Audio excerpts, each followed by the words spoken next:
Today on the news and why it matters, the latest on the impeachment inquiry. There was supposed to be some bombshell testimony going on or something like that. Also, Representative Katie Hill has resigned and has some interesting blame to place on some interesting sources. Don't change the channel. It starts right now.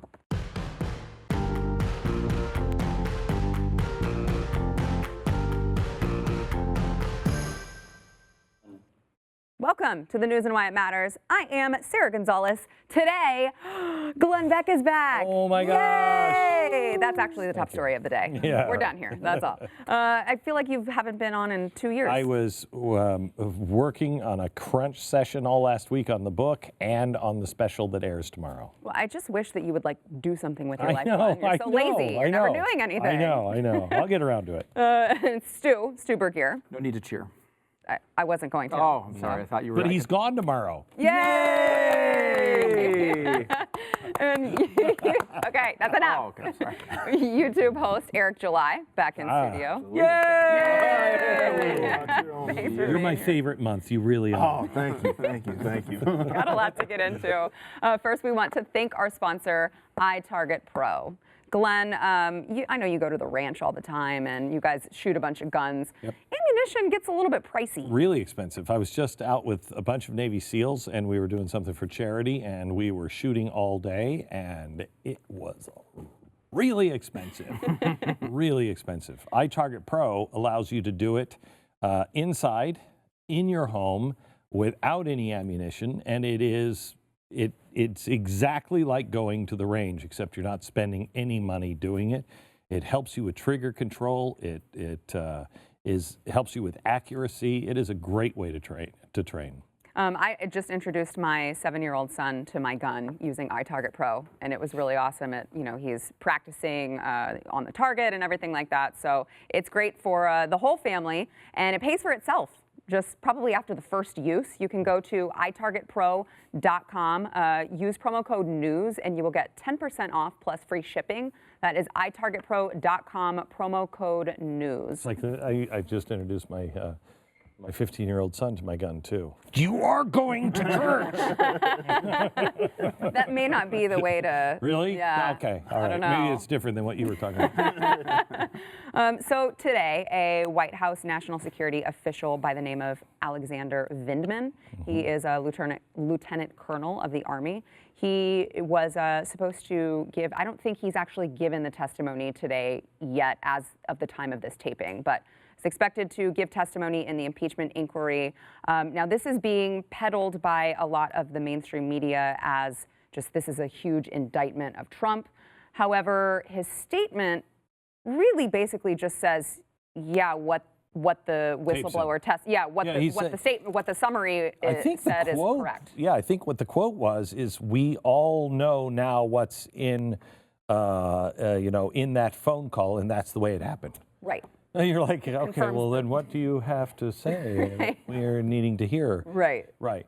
But as I went over in my show just a few minutes ago in great detail, there's a couple of things that jump out at you in his statement, which again was leaked to the press.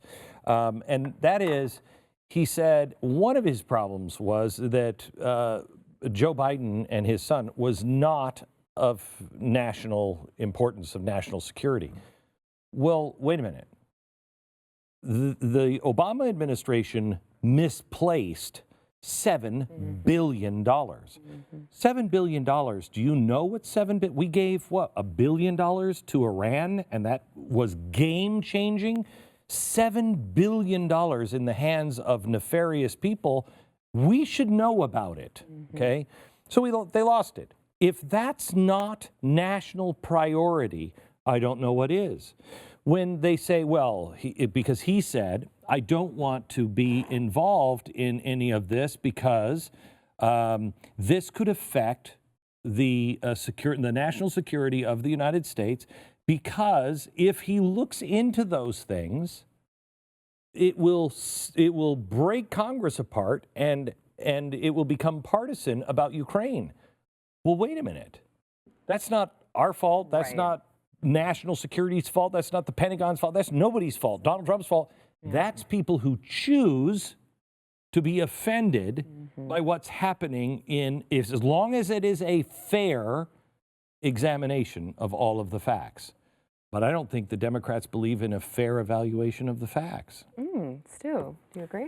Yeah, I think so. I mean, I'm a little concerned about some on the right who are basically just torching this guy personally. And it's like, look, he has a distinguished record. He served the country for a long time. He does not. I don't think he's a bad guy. I don't either. I don't think, really and I don't haven't either. heard you say it or anyone here say that, but I have heard it a lot on the right. And like there's this instant reaction to just because someone's saying something that's questioning Trump that you have to say they're this terrible person. So I think that's part one is like we should watch what we're saying, and I think that's happened here.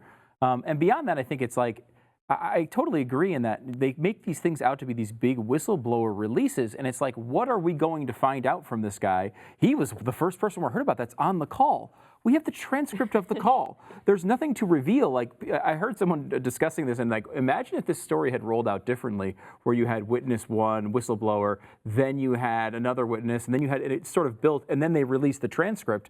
It would have been like, oh my God, we got to the transcript. Well, I mean, the Trump administration, for all the beating they get for the way they handle these things, kind of just put it out there and said, here it is. Well, so we've known the whole time. I thought it was really interesting because some people said, well, they can edit that. They could all agree to edit that. Okay, well, here's the guy who was on the phone, and he said, yep, that's the way it happened. So that's out the window. Yeah, and if you read the description of how those transcripts come together, it's not an exact transcript. However, it's multiple people all listening to the call in real time, writing out their own summaries, and then they'll all bring it together afterwards. I mean, like, it's not a word-for-word transcript, but it's pretty freaking close, and as that's even being backed up by witnesses. Especially when you have so many people who apparently are against Donald Trump on the phone. I mean, when it's pretty clear, like, well, there's not really anything here, in my opinion. When that's what the transcript looks like, and at least one guy on the phone was like, "This son of a bitch, I gotta get him." You'd expect there to be something. Look, I think this is something I think is important because it is relatively standard foreign policy for us to try to keep these international relationships out of American partisan politics. He's not saying something that's crazy there. But on the other side of it, and the media refuses to look at the other side, which is Trump had legitimate reasons to be suspicious about the interworkings of the State Department and how these issues were being handled. Would they look into these things? He even basically says, like, we shouldn't look into it because we're worried about how this would affect our relationship with Ukraine. And we should not. We should not give people money if they've lost a lot of it already. Yeah. We should know what's happening. My position is not giving them money at all. Right. Yeah, there we go. I don't like the fact Hey, that man, we're we're done. That's my position. We can call it a day. How many more bombshells are we going to get out of this whole deal? Or certainly when it comes to trying to proceed with some sort of impeachment hearing, which it seems that this is what this is all about. This is what this is always about. Like, how can we damn Trump anymore? So it seems like media sort of fans this sort of idea, like, oh, here we go. But like you said, transcripts has already been released. We already got a lot of this stuff confirmed. It's like it is what it is. So what exactly are we learning new? But I think we talked about this, I believe, last week on this show, and how it's more about trying to rile up certain bases about whatever. It doesn't have to be factual or anything like that. Like you said, nobody really cares about that at all. It's more about sort of fanning these flames, if you will, to try to get people riled up. So, and this is what I'm always afraid of, and you talked about what people are doing on the right. And I've seen this as well. And what I'm afraid of out of all of this is that we're going to see going forward, and call me a conspiracy theorist or what have you, but I believe no matter if Trump is the president going forward or not, be it in, doesn't matter, 4 years from now, doesn't really matter. I believe that this is sort of where we're at with it. We're like, how much dirt can we find on somebody, even if it's not dirt? Let's perpetuate this idea as if it's dirt, and let's see if we can get somebody out of there. I think, well, it's been that way for a long time, but never to the point to where they're talking about wearing wires in meetings with the president. They want to use the 25th Amendment to get them out. Yeah. I mean, they will do anything to get this guy out. It used to be that we would do that in the election, and then we'd heal and come back together. Yeah, it's just we're in perpetual election mode basically right now. I've thought about this for a long time, because I wondered, when did the Democrats become the blue? and the Republicans became the red. Okay? When did that happen? Do you know when that happened? No. 2000. Right, yeah. The media decided, because it used to switch every 4 years. One side would be red, one side would be blue. And they did that for a reason. So no one was ever locked in, okay? Now it's red and blue. They did that, as shockingly, at the same time we had the most polarized election, except for this last one, or maybe the last few in my lifetime. The media is playing this the whole way to continue to separate us and isolate us from each other. And it's up to all of us on both sides to say, enough of that crap. Yeah. Stu, I think to your point really quickly, in his statement, in Vindman's statement, he said, I did not think it was proper to demand that a foreign government investigate a U.S. citizen, and I was worried about the implications for the U.S. government's support of Ukraine. So it seems like this just has kind of turned into, we're going to put someone on the stand and let them just give their opinion on how they feel about it. But wait a minute. What is the difference between saying, I want you to do an investigation because we just lost $7 billion. Right. We want you to do that, and we don't want you to investigate these people. In fact, I want you to fire your prosecutor. Which one is worse? I mean, look, the bottom line is they just don't believe Trump on any of that. They believe he's just doing it to get at Biden. It's the people. But that's what I'm saying. There's no proof that aligns with that. They've just assigned that motive to him. It's totally true. And I will say, like, you know, look, he was impeached the day that he lost control of the House. I mean, this has been the idea of an impeachment is a foregone conclusion as soon as they got control. He was impeached the night he won the White House. Well, the Republicans were going to do it. But the Democrats, as soon as they got control, they were going to impeach him. The question now is whether the American people buy into it. Does it hurt him in the election? Does he get thrown out of the Senate? All those other things. Prioritize more than anything. Yeah. I think, and that's what I think. For the most part, it is. It's a show. Yeah, like, it's a show. It's a big show, and that's what they want to do is try to get people riled up because it can. I believe that it absolutely can, in some way, shape, or form, affect the election or what people are going to do because, unfortunately, we sort of fall victim, not even victim, but the media lies and we fall for it. Do you think we're going to fall for it, or do you think that it's going to backfire? I mean, I think yes. I mean, with the rise of certainly with social media, information is spreading so fast, and whatever is the popular or accepted opinion these days, and unfortunately, the media likes to get ahead of it, and whatever they say, hey, this is what we should be thinking. A lot of individuals think like that. Some people are smart enough to be like, okay, it's the media. Like we don't listen to this nonsense. But that's sort of where we're at, and I think more than anything. If anything, they're smart enough to recognize that it's not necessarily even about having enough basis to impeach the president. Nobody cares about that. It's like, can we make a show out of this? You know, can we make a show out of this and then convince whatever base there is, people in the middle, people on the left, people on the right, doesn't matter. Can we convince them to maybe change their minds? And I think, though, it does have that opposite effect as well because a lot of individuals see like, well, I'm going to support Trump out of spite. You know what I mean? Because this is nonsensical. But, you know, I think that's just sort of where we're at with it. I think, too, like, if it's going to be a show, it's your job to put on a good show. And right now, the Trump administration can help itself if it would just, like, focus on the right things. They spent weeks trying to tell us this was not about quid pro quo. Oh, shut up. And then that's now gone away. Then now they're talking about, well, they won't take a vote, and now they're going to take a vote. And now they're saying it's in secret, and eventually it'll be in public. And they keep having to backtrack off these points. There is one point that matters. With the point that Glenn brought up, is it in the best interest of America? If you can convince the American people that there's $7 billion lost, and we were trying to freaking find it, and we didn't trust the normal channels to do it that way, so we went above and beyond to try to solve this problem. And you know what? Joe Biden's wrapped up in it, but who cares who's wrapped up in it?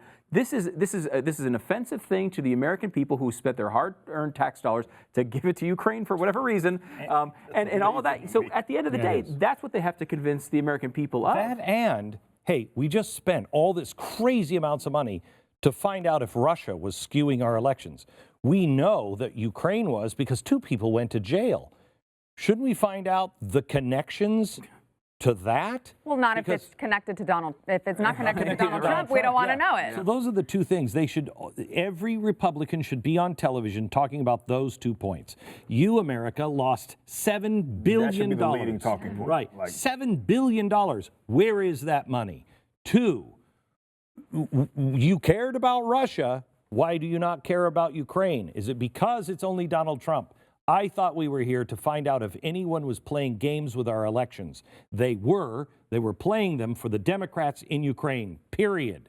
And if you don't like the way he's handling this, then vote him out in November. Yeah. You have your own little impeachment vote. Handle it. Vote him out in November. Don't try to take away the American people's right to actually make that choice, which is what they're trying to do. That's what it should be. All right, back in a minute. Yeah. I think we should all do it at the end of every report. Yes!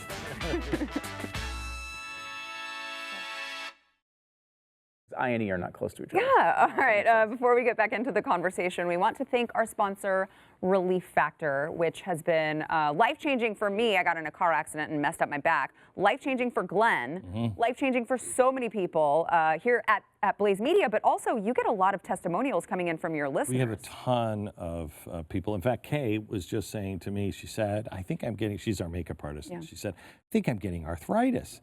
Kay's young. Yeah. And she said, I think I get an arthritis. I said, grab a pack of Relief Factor and try it. Take it 3 times a day as directed. I just had a testimonial of somebody today that said in 3 days, the pain in his back, he was like not able to play football anymore.